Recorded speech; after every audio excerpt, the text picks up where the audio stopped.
یا ایھا الذین آمنوا اذا قمتم الی الصلاۃ فاغسلوا وجوہکم وایدیکم الی المرافق وامسحوا برؤوسکم وارجلکم الی الکعبین وإن كنتم جنبا فطهروا. معذرت حاضرین، اللہ رب العالمین نے ارشاد فرمایا اہل ایمان سے کہ نماز کے وقت اگر ناپاک ہو تو غسل کر لیا کرو، اور اگر وضو نہ ہو تو باوضو ہو جائے، اور اگر پانی دستیاب نہ ہو تو تیمم کر لے.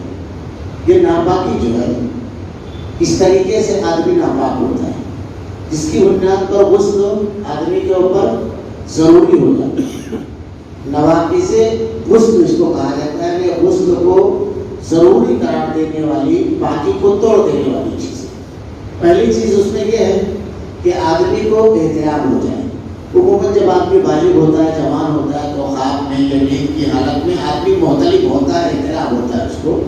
اس صورت میں اس کے اوپر غسل واجب ہو جاتا ہے، وہ ناپاک ہو جاتا ہے. یا زوجین، شادی کے بعد میاں اور بیوی آپس میں ملاقات کریں، ملاقات کرنے پر ملاقات اصلیہ انزال اگر ہو جاتا ہے تو غسل واجب ہو جاتا ہے، یعنی یہ باقی کو توڑ دینے والی چیز. تیسری چیز، اگر مرد اور عورت اس شرمگاہیں آپس میں بنا کپڑے کے مل جائیں، چاہے انزال ہو نہ ہو لیکن غسل واجب ہو جاتا ہے.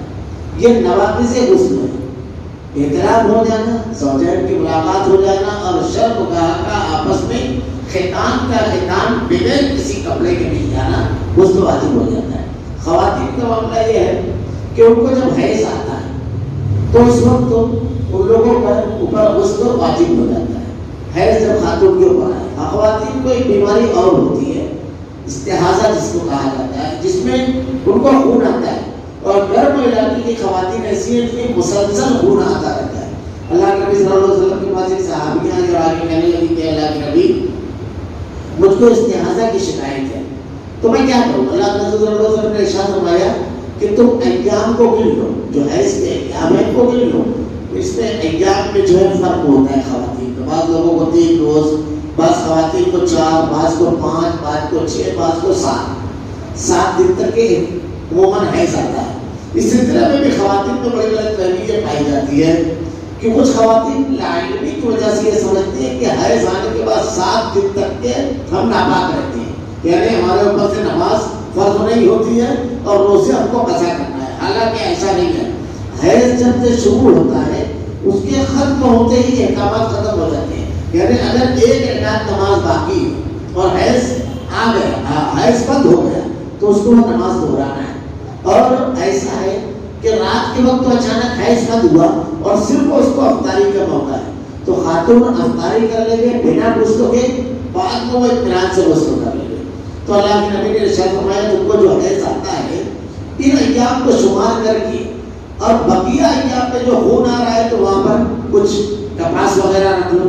انہوں نے کہا کہ اللہ کے نبی مجھ کو بہت زیادہ ذاتی اور خون کی کہا. اس کے بعد کچھ کپڑا وغیرہ باندھ لو. پھر اس کے بعد انہوں نے جب شکایت کی تو کہا مزید جو احتیاط کر سکتی ہو کر لو، لیکن ایسی حالت میں صرف خاتون کو وضو کرنا ہے جب استحاضہ کا خون ہوگا، حیض کا نہیں. اور حیض اور استحاضہ کے خون میں رنگ کا فرق ہوتا ہے. خواتین اس کو دیکھ کر کے خود اندازہ لگا لیتی ہے کہ یہ استحاضہ کا خون ہے یا دوسرا ہے. اگر حیض ہے تو اس حالت میں خواتین کیا کیا امور کر سکتی ہیں؟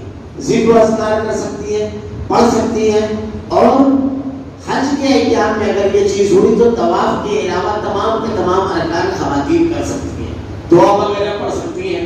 اللہ کے نبی صلی اللہ علیہ وسلم نے مسلم مانگا حضرت عائشہ سے. حضرت عائشہ نے کہا میں حیض سے ہوں. آپ نے ارشاد فرمایا تم خود پوری پاک ہو، ہاتھ تھوڑی ہے تمہارے اس میں ہاتھ میں حیض نہیں ہے. مرد و آدمی جو ہے، مرد و حضرات، اگر بالفرض ان کو احترام ہوا ہے تو مسجد میں وہ رک نہیں سکتے، مسجد میں جا نہیں سکتے، لیکن مسجد سے گزر سکتے ہیں. استحاضہ حیض والی جو خواتین ہے وہ بھی مسجد سے گزر سکتی ہے، لیکن مسجد میں رکنا، مسجد میں آنا یہ نہیں کر سکتی. اگر کسی مجلس میں بہت زیادہ ضروری ہے جانا تو وہاں جا کر کے، اور غسل کا موقع نہیں ہے اور نماز بھی نہیں ہے تو وہاں جا کر بیٹھ سکتے ہیں. حضرت ابو ہریرہ رضی اللہ عنہ اللہ کے نبی کے پاس بیٹھے ہوئے تھے، آپ جانے لگے اللہ کے نبی صلی اللہ علیہ وسلم نے دریافت کیا رکیے تو آپ نے ارشاد فرمایا نہیں اللہ کے نبی صلی اللہ علیہ وسلم کی مجلس سے اٹھ گیا. اللہ کے نبی نے جب دریافت کیا کہ کیا بات ہے کیوں اٹھ گئے تو آپ نے ارشاد فرمایا اللہ کے نبی میں ناپاک تھا محتلم ہو گیا تھا اور مجھ کو اچھا نہیں لگا کہ میں آپ کے پاس بیٹھوں. تو بلا وجہ اس میں دیر نہیں کرنا چاہیے, موقع اگر ہے تو اس کو کر لینا چاہیے. لیکن اگر کوئی شخص اپنی بیوی سے ملاقات کرتا ہے تو مسلم شریف کی روایت ہے کہ اس کے پاس بہتر یہ ہے کہ سونے سے پہلے وہ وضو کر لے. اس کے دوسرے بھی بہت سارے فائدے ہیں. اور اگر کوئی شخص اپنی بیوی سے 2 بار ملاقات کرنا چاہتا ہے تو پہلی ملاقات کے بعد اس کو چاہیے کہ وہ وضو کرنے میں یہ بہتر ہے.